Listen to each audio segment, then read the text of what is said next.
한 해를 매듭지을 때마다 하루도 엄청나지만 한 해를 건네온다는 것이 얼마나 대단한가, 얼마나 어마어마한가를 갈수록 절감합니다. 자, 오늘은 1월부터 시작된 요한복음 강해를 48번째로 마감하는 마지막 학교로 얘기하면 책거리 시간이 되겠습니다. 세 가지 질문과 사명이라는 주제로 말씀을 나눌 때 또 한 해를 또 마감하는 여러분들에게 아주 큰 울림과 강력한 회복의 말씀이 될 수 있기를 축복합니다. 지난주까지는 부활의 주님께서 낙향한 제자들에게 찾아오셔서 이제 조반을 준비하시는 장면까지 나누었었어요. 이제 오늘은 그 조반을 다 마친 후에 이 제자들과 예수님 사이에 이루어지는 대화 속에서 오늘의 이야기를 좀 풀어 나가도록 하겠습니다. 15절을 좀 볼까요? 오늘 본문은 아니지만 15절서부터 좀 보도록 하죠. 그들이 조반 먹은 후에 예수께서 시몬 베드로에게 이르시되 요한의 아들 시몬아. 자, 여러분, 지금 이 자리는 아주 행복하고 따뜻한 자리일 수는 없어요. 차가운 새벽에 모닥불은 피워져 있지만 아직도 이 베드로의 마음속에는 상처가 들쑤시고 수치심이 가득한 새벽일 수밖에 없습니다. 그렇게 단호하게 호언장담까지 하면서 따르겠다고 장담했던 자기의 모든 결단과 각오가 순식간에 무너지는 뼈아픈 실패를 경험한 직후의 자리이기 때문입니다. 그런데 그 스승은 부활하신 후에 이 디베랴 바다까지 찾아오셔서 조반을 만들어 놓으시고 그 제자를 부르시는데 호칭이 좀 이상해요. 베드로야 이렇게 부르시질 않고 요한의 아들 누구야? 시몬아, 시몬아. 이 시몬이라는 이름은 아시는 것처럼 베드로의 옛 자연인으로 살 때의 이름이었어요. 우리 요한복음 1장을 한번 좀 봅시다. 데리고 예수께로 오니 동료 하나가 베드로를 데리고 이제 예수님에게 처음 소개하는 아주 뜻깊은 현장이었죠. 예수께서 보시고 이르시되 내가 요한의 아들 시몬이니. 이때 이름이 시몬이었어요. 그런데 이때 예수님께서 그 이름을 이렇게 바꿔줍니다. 장차 게바라 하리라 하시니라. 게바는 번역하면 뭐라고요? 페트로스, 이 반석이라는 뜻입니다. 게바라는 말은 너는 반석이 될 것이다. 그런데 그때부터 사실상 아직 반석 같진 않지만 반석으로 이름을 바꾸어서 부르기 시작했고, 그때부터 성경의 베드로의 이름은 슬그머니 베드로로 바뀌어 기록이 되고 있습니다. 그러니까 지금 이 바닷가에서 예수님이 이 상처가 들쑤시고 있는 수치심으로 가득한 제자에게 나타나셔서 요한의 아들 시몬아 라고 부르시는 중요한 심리적인 이유가 있어요. 왜 그랬을 것 같아요? 왜 이렇게 부르셨을까요? 여기에는 깊은 회복의 의중이 담겨져 있는 겁니다. 내가 지금은 수치심으로 가득하고 얼굴을 들 수 없는 자리이지만 요한의 아들 시몬아, 이것은 이 스승과 제자가 처음 만났을 때 기억을 떠올리는 호칭이에요. 우리 다시 시작하자. 그 뜻이에요. 우리 다시 시작하자.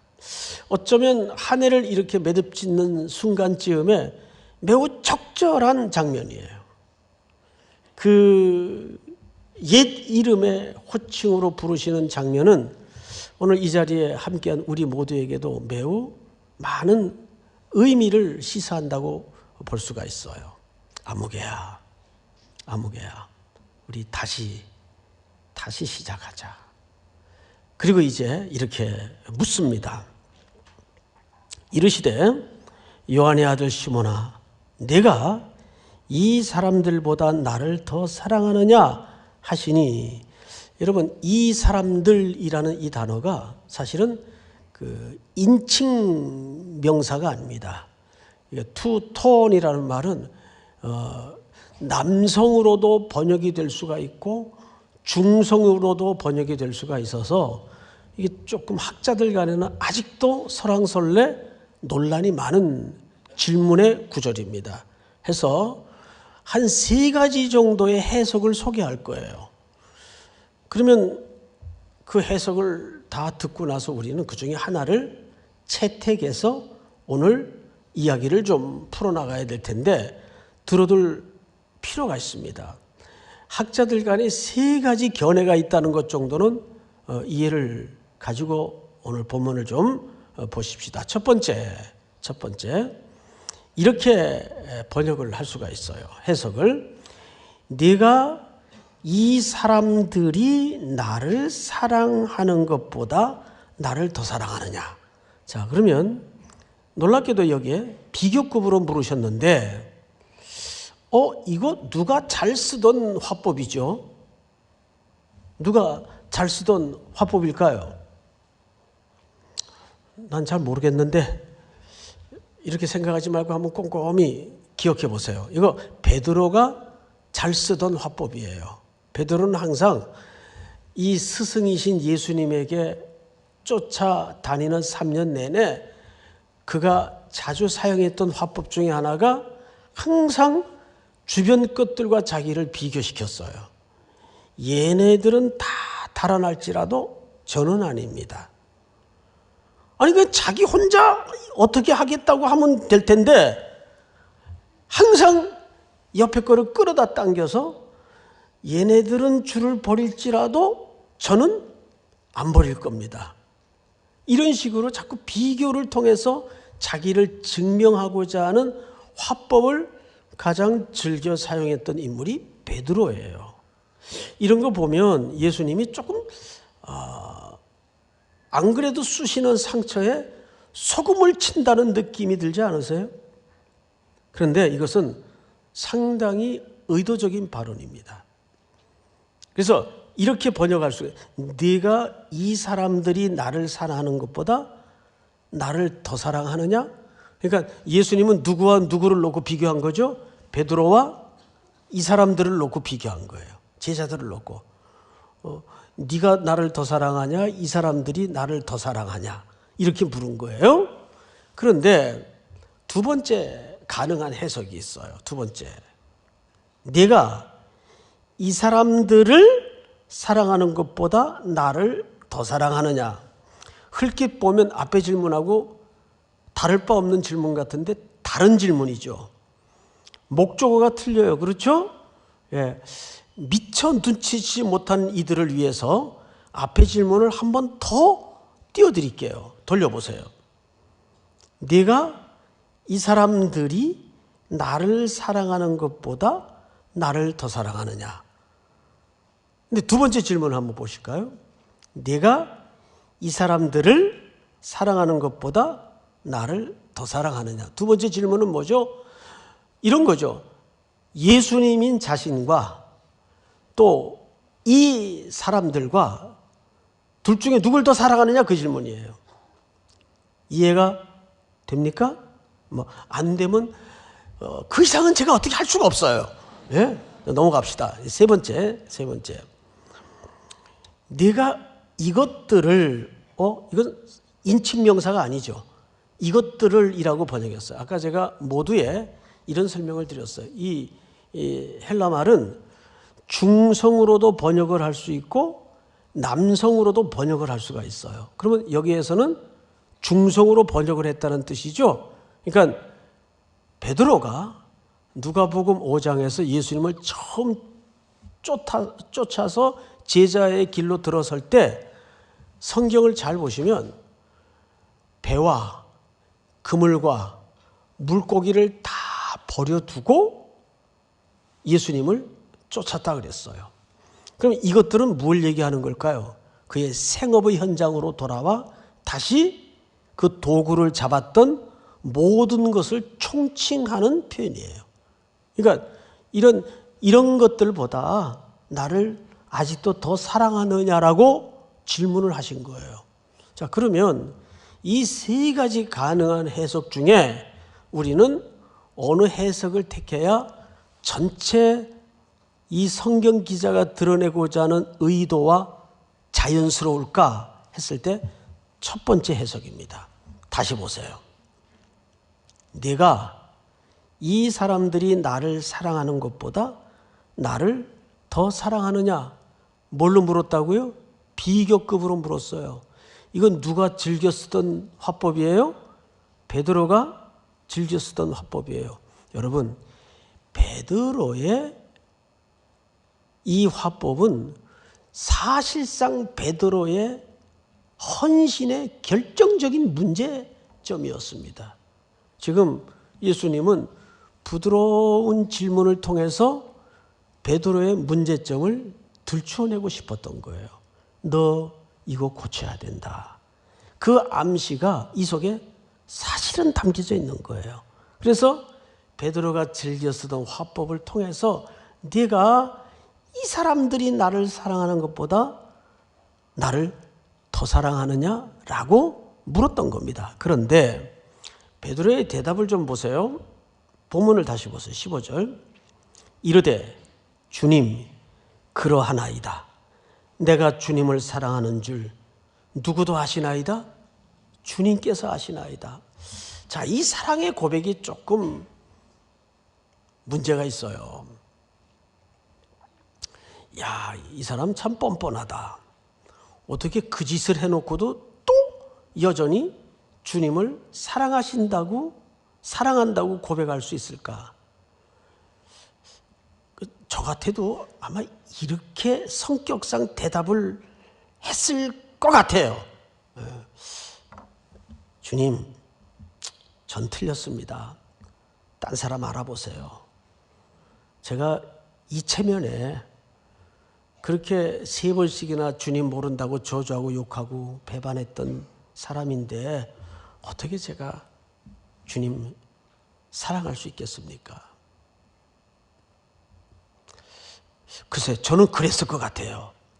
그런데 베드로가 주님 사랑합니다. 주님이 아시잖아요. 근데 더욱 놀라운 것은 주님이 이 제자에게 내 어린 양을 먹이라. 이게 무슨 뜻이에요?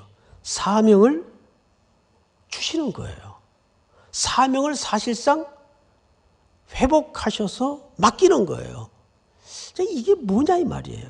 여기에서 우리는 이 짤막한 대화 속에서 참 만감이 교차되는 그 내용을 좀 묵상할 필요가 있어요. 제가 이 본문을 놓고 한참 읽어보고 또 읽어보고 베드로의 입장에서 생각해보고 감히 주님 입장에서 한번 생각을 해보고 여러 각도에서 한번 생각을 해봤어요. 아이, 베드로 이 사람이 도대체 무슨 체면으로 그래도 주님을 사랑한다고 했을까? 예수님은 또 어쩌자고 이런 사람에게 사도직을 회복하시는 듯한 암시를 담은 내 양을 먹이라, 그것도 내 어린 양을 먹이라, 이렇게까지 사명을 맡기실까? 처음에 잘 이해가 안 됐어요. 그러다가 묵상을 하는 가운데 섬뜩한 은혜를 주셨어요. 그렇구나. 이거는 정말 부모 자식 간의 관계 속으로 들어가지 않으면 이 대화를 절대 이해할 수 없겠구나. 저희 어머님이 29에 혼자가 되셨어요. 2년 전에 작고하셨는데 그때 4남매가 있었어요. 제가 8살이에요, 그때. 그러니까 저희 어머니 20살인가 21에 20살에 결혼을 하신 거죠. 그때는 다 일찍들 하셨으니까. 그리고 9살 된 누나, 6살 동생, 태어난 지 얼마 안 되는 깐난쟁이, 이렇게 4남매가 있었는데 이제 29에 혼자가 되셔서 그 4남매를 키우신 거예요. 장남이니까 유난히 엄하게 돌아가실 때까지 칭찬을 한 번도 안 하셨어요, 저한테.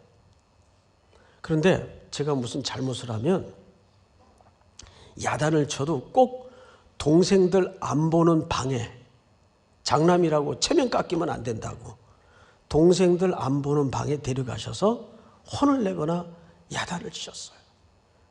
그러니까 어머님이 저의 못남, 약점, 또 수치스러운 일들 다 아시죠. 다 아시죠. 그리고 어릴 적에 유난히 장남이라고 야단만 많이 맞았던 기억이 나요. 그런데도 항상 저에 대한 그 기대와 신뢰를 저버리신 적이 없어요.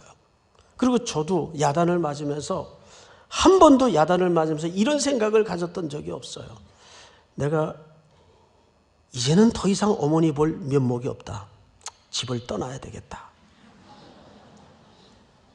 이제 어머니랑 더 이상 호적 정리를 하는 게 낫겠다. 이런 생각을 가져본 적이 없어요. 그리고 항상 혼자 고생하시는 어머님, 그런 무게감 때문에 저를 야단친다는 걸 아시고 엄마 사랑해요. 엄마 잘못했어요. 이 고백을 할 수가 있는 거예요.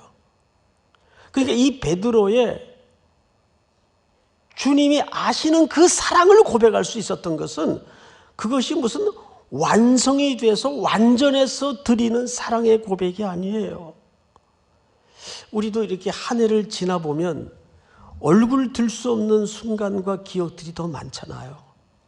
그래서 주일날 올 때면 전부 면목 없는 마음으로 면목동에서들 와요. 응? 그런데 우리가 올 수 있는 근거가 뭐죠? 떳떳해서 오나요? 그런 사람은 없어요. 면목이 없지만 그래도 내 마음 한켠에 주님을 향한 고백을 끊거나 내려놓을 수는 없잖아요. 그거를 누가 알고 계세요? 주님이 알고 계세요. 주님 아시잖아요. 저 그래도 주님 사랑해요.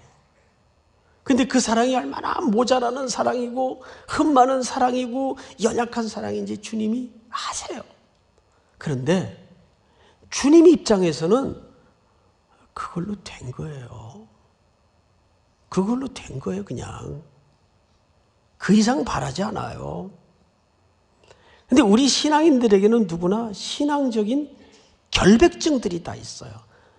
떳떳해야 하나님 앞에 나올 수 있다고 오해를 해요. 그렇지 않아요. 우리는 매주 아닌 한 해를 돌아볼 때마다 떳떳할 수 없는 순간과 기억과 아픔들이 더 많아요, 주님 앞에. 그런데도 한 해 끝에 또 이 마지막 날, 주일날 예배자로 설 수 있는 것은 주님, 그래도 저 주님 사랑해요. 저희 이 신락 같은 고백을 제가 주님 떠날 수 없다는 것을 주님이 아시잖아요. 그걸로 된 거예요. 그래서 베드로가 세 번째 고백을 잘 보세요. 7절에, 17절에 이렇게 돼 있어요. 세 번째 이르시되 요한의 아들 시몬아 네가 나를 사랑하느냐 하시니 주께서 세 번째 네가 나를 사랑하느냐 하심으로 베드로가 뭐하여? 근심하여. 자꾸 물어보니까 걱정되는 거예요. 근심해서 이렇게 얘기해. 이르되 주님 모든 걸 아시오매. 여기 눈물이 나는 거예요. 뭘 하실까요, 주님이? 여러분, 얼마 전 자기 가슴에 비수를 꽂고 등을 진 바로 장본인이 이 제자예요. 자기가 가장 혹독한 죽음의 길을 향해서 걸어갈 때 이 제자는 어린 여자 앞에서 아니다, 모른다 욕하며 부인하던 제자예요. 그거 본인이 더 잘 알고 예수님도 다 알아요. 근데 베드로가 그 고백을 하는 거예요. 주님, 다 하시면서 왜 이러세요? 걱정이 돼가지고 모든 것을 아시오매 그래도 저 주님 사랑해요. 여기에 이 누구도 헤집고 들어갈 수 없는, 누구도 이 관계를 깨부술 수 없는 주님 쪽에서의 단단히 붙들고 있는 그 무언가가 있는 거예요. 우리는 한 해를 이렇게 주님 앞에 이제 마름해야 되는 자리에서 어쩌면 이 베드로의 마음이 내 마음하고 똑같을까? 우리 그러잖아요. 저도 마찬가지예요. 제가 무너졌던 자리, 실수했던 기억들, 얼굴을 들 수가 없어요. 부끄러워요. 그런데도 제 마음 한켠에 주님, 그래도 주님이 저 잘 아시잖아요. 저 주님 사랑해요. 그걸로 된 거예요. 3번에 걸쳐서 질문 끝에 주님은 내 양을 먹이라, 내 양을 치라, 내 양을 먹이라. 확고하게 이 제자에게 사명을 맡겨요. 그런데 먹이라, 치라, 먹이라 이 단어가 언어 플레이를 통해서 깊은 우리의 과거를 뼛쑤시게 들추어내요. 여러분, 우리 마태복음 3장을 한번 볼까요? 마침 멀리서 많은 돼지 떼가 뭐하고 있었어요? 먹고 있었어요. 여기 먹이라라는 말이 이 단어를 의도적으로 채택합니다. 또 한 군데를 볼까요? 소위 그 돌아온 탕자, 돌탕 이야기가 누가복음 15장에 있는데 그 15장에 보면 둘째가 아버지 두 눈 뜨고 살아계신데 유산을 요구하죠. 이거는 신명기 율법에 근거해서 돌에 맞아 죽을 짓이에요. 그런데 아버지가 무슨 이유인지 그 말도 안 되는 아들의 요구를 들어줘요. 그리고 재산을 챙겨서, 아니 아버지가 살아있는데 유산을 챙겨서 아주 국경을 넘어 먼 나라로 떠나버립니다. 유대인들이 이방 땅을 향했다는 것은 돌아오지 않을 각오를 한 겁니다. 그리고 창기들과 더불어 먹고 마시면서 싹 탕진을 해버려요. 이제는 먹을 게 없어요. 그러니까 결국 그는 유대인들이 가장 율법에도 혐오하는 돼지치기가 됩니다. 그리고 돼지들이 먹는 음식을 같이 먹어요. 우리 누가복음 15장 한번 볼까요? 시작. 가서 그 나라 백성 중 한 사람에게 붙여 사니 그가 그를 들로 보내어 돼지를 치게 하였는데. 여기에 보면 그가 그를 들로 보내어 돼지를 어떻게 하였는데, 돼지가 먹고 돼지를 치는 이 표현은 적어도 하나님의 백성이라고 일컬어졌던 유대인들에게는 막장에 떨어진 모습을 그려내는 그림이에요. 더 이상 내려갈 곳이 없는 지경을 설명할 때 이렇게 표현을 하는 거예요. 근데 요한이 절묘하게 이 단어를 그대로 갖다 쓰면서 이 베드로에게 사명을 회복하여 맡기시는 그 표현을 쓸 때 이 단어를 채택했습니다. 뭘 얘기하고 싶은 걸까요? 베드로를 대표하는 우리의 과거의 모습이, 얼마 전까지의 모습이 어떠했다는 겁니까? 바로 이 막장 같은 자리에 있었다는 얘기예요. 돼지를 치고 돼지를 먹는, 돼지가 먹는, 음식을 먹고 토하는. 베드로가 그랬어요. 그런데 지금 예수님께서 그 베드로에게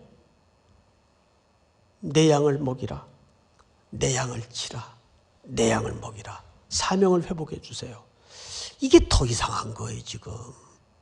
아니 주님이 이 연약한 제자를, 실패했던 제자를, 아직도 온전치 못한 고백으로 서 있는 제자를 틀림없이 아셨을 텐데 그냥 한 번 더 믿어보는 걸까?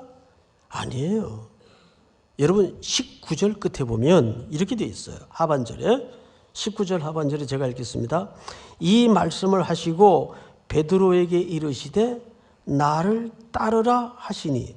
자 여러분, 이 나를 따르라는 말을 좀 거칠게 그대로 직역을 하면 이런 뜻입니다. 이제부터 나랑 같이 가자 그 뜻이에요. 이제부터 나랑 같이 걷자 그 뜻이에요. 그러니까 이 말은 무슨 말이에요? 이제부터 내가 너한테 사도로 회복을 해서 이 직무를 맡길 텐데, 이 사명을 다시 시작해야 할 텐데 이젠 너 혼자 네 마음대로 하게 버려두지 않는다. 이제 나와 함께 이 길을 걷자 그 뜻이에요. 나와 함께 여행을 떠나자 이 뜻이에요. 그럼 어떻게 구체적으로?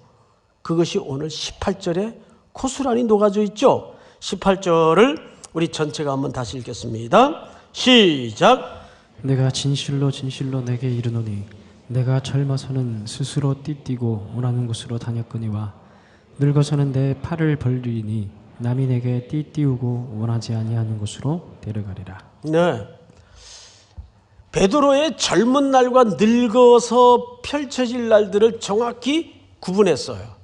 그리고 그 두 기간을 이렇게 설정을 했네요.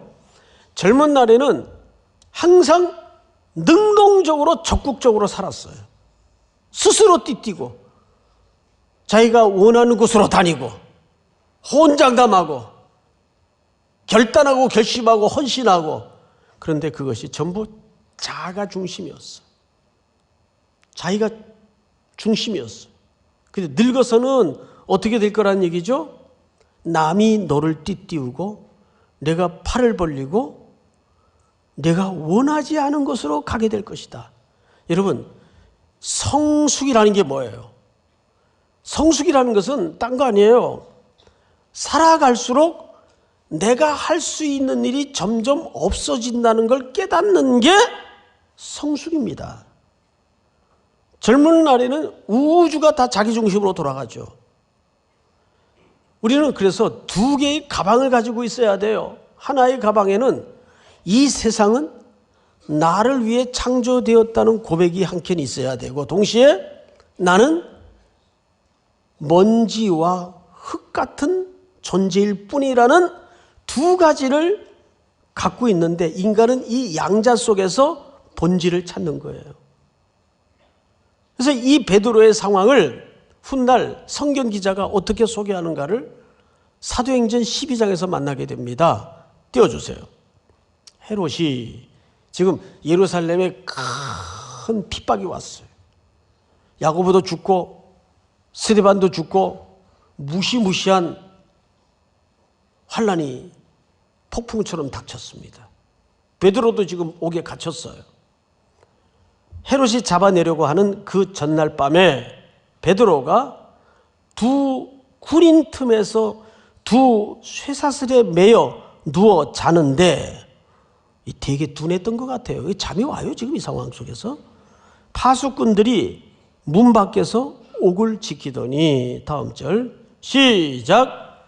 호련히 주의 사자가 나타나매 옥중에 광채가 빛나며 또 베드로의 옆구리를 쳐 깨워 이르되 급히 일어나라 하니 쇠사슬이 그 손에서 벗어지더라. 천사가 이르되 띠를 띠고 신을 신으라. 자, 이 띠를 본인이 했어요? 천사가 시킨 거예요? 천사가 시킨 거예요. 학언을 베드로가 그대로 하니 천사가 또 이르되 겉옷을 입고 따라오라 한데, 다음 절 시작. 베드로가 나와서 따라갈새 천사가 하는 것이 생시인 줄 알지 못하고 환상을 보는가 하니라. 이 모든 과정이 그대로 베드로가 지금 자의적으로 걸어가고 있는 겁니까? 뭔가의 영적인 존재에 이끌려가는 겁니까? 지금 이끌려가고 있어요. 젊은 날에는 스스로 띠뛰고 원하는 곳으로 다녔어요. 그게 신앙인 줄 알았어요. 그런데 늙어서는 베드로가 스스로 띠를 띠는 게 아니라 옥중에서 밤을 지내다가 천사에 이끌려 띠를 띠고 천사에 이끌려 옥을 나가게 됩니다. 그리고 베드로는 그렇게 마지막에 스승이 하늘을 향하여 머리를 두고 죽은 그 십자가에 나는 감히 스승과 같은 방향으로 죽을 수 없다 해서 거꾸로 십자가에 매달려 죽었다는 기록들이 고대 문서에 남아 있어요. 클레멘트 고증서라든지 또 성경에는 채택이 안 됐지만 베드로 행전이라든지 이런 기록에 보면 베드로는 십자가에 죽었다는 기록들이 전설로 남아 있어요. 그리고 여기에 팔을 벌리고라는 말은 그 당시 사람들은 이게 무슨 죽음인지 누구나 다 알아요. 십자가의 끔찍한 죽음을 얘기하는 거예요. 예수님이 그것을 베드로에게 지금 암시시키고 있는 겁니다. 자, 그런데 다음 성경을 보십시다. 20절. 베드로가 돌이켜 예수께서 사랑하시는 그 제자가 따르는 것을 보니, 여러분, 예수께서 사랑하시는 그 제자는 누굽니까? 이건 요한이에요. 요한이 따르는 걸 봤어요. 그리고 이렇게 얘기합니다.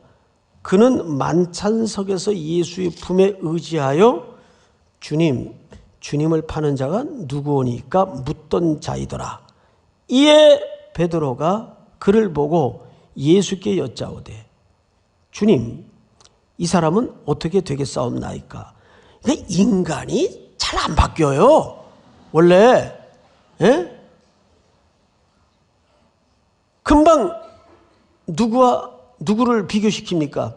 자기와 이 제자를 또 비교시키는 거예요. 얘는 어떻게 되겠습니까? 그러자 주님이 속이 상해서 그 본문은 여러분들이 그냥 읽으세요. 22절 시작. 예수께서 이르시되 내가 올 때까지 그를 머물게 하고자 할지라도 내게 무슨 상관이냐 너는 나를 따르라 하시더라. 이 말씀이 형제들에게 나가서 그 제자는 죽지 아니하겠다 하였으나, 그러니까 베드로가 금방 뛰쳐나가서 얘는 안 죽는데, 그러니까 예수님의 말씀은 그게 아니고 그가 죽지 않겠다 하신 것이 아니라 내가 올 때까지 그를 머물게 하고자 할지라도 네게 무슨 상관이냐 하신 것이로라. 이해가 돼요, 여러분? 자, 이 얘기입니다. 자, 우리가 농사를 한번 생각해 보십시다. 자, 과일을 농사 지려고 심어야 되는데 어떤 일꾼에게는 넌 땅만 좀 팔아. 어떤 일꾼에게는 너는 이 나무가 잘 자라는지 안 자라는지 비바람이 오든 폭풍우가 불든 너는 원두막에서 하여간 눈이 오나 비가 오나 이 나무를 좀 잘 관리하고 지켜라. 그리고 어떤 농부에게는, 일꾼에게는 자네는 추수의 계절이 되면 그 열매 맺힌 거 금방 따야 되니까 열매만 따라. 그러면 최종적으로 박수는 누가 받겠어요? 당연히 열매 따는 사람만 박수 받아요. 근데 그 사람 하나 때문에 농사가 다 된 건가요? 그렇지 않죠. 땅 파는 사람은 땅 파고 가는 거예요. 비바람이 불든 폭풍우가 치든 그 과정을 지켜야 되는 사람은 원두막에서 그 과정을 지켰을 거예요. 그러니까 사명이라는 것은 그 몫을 내가 선택하는 게 사명이 아니에요. 사명은 주께서 맡기는 게 사명이에요. 자, 베드로는 그렇게 일찍이 십자가에 거꾸로 매달려 죽었어요. 그걸로 베드로는 하나님께 영광을 돌렸습니다. 그런데 지금 이 글을 쓰고 있는 베드로가 그렇게 살아생전 신경 썼던 요한은 아주 오래, 아주 길게, 가늘게 살아남아서 뭘 했나요? 이 글을 남기잖아요. 이 그리스도의 생생한 유언과 증언과 기록을 남기잖아요. 그러니까 요한은 길게 남아서 증언함으로써 영광을 돌린 거고, 베드로는 이방에 복음의 문 열어놓고 십자가에 거꾸로 매달려 죽은 거예요. 어느 게 낫다 못하다의 평가는 인간이 할 수 있어요, 없어요? 인간이 할 수 없어요. 여러분 생각해 보세요. 우리가 이렇게 한 해 떠밀려 끝에 서게 되면 참 유쾌했고 만족했던 일이 더 남습니까? 억울하고 속상한 일이 더 많이 남습니까? 환장할 일이 더 많이 남죠. 그게 인생사의 본질이에요. 그런데 너무 속상해하지 마세요. 너무 억울해하지 마세요. 내가 일상의 직무 속에도 맡긴 역할이 따로 있을 뿐이에요. 누가 영광을 받든 우리가 정말 하나님 앞에 기대할 것은 바울의 고백을 잊어서는 안 됩니다.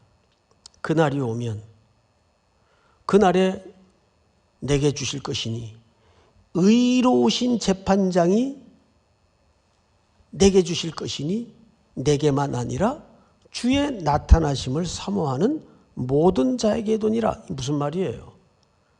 당대 최종적 심판대가 황제의 심판대입니다. 바울은 지금 붙들려서 사형 언도당하고 집행 날짜만 남겨두고 있을 때예요.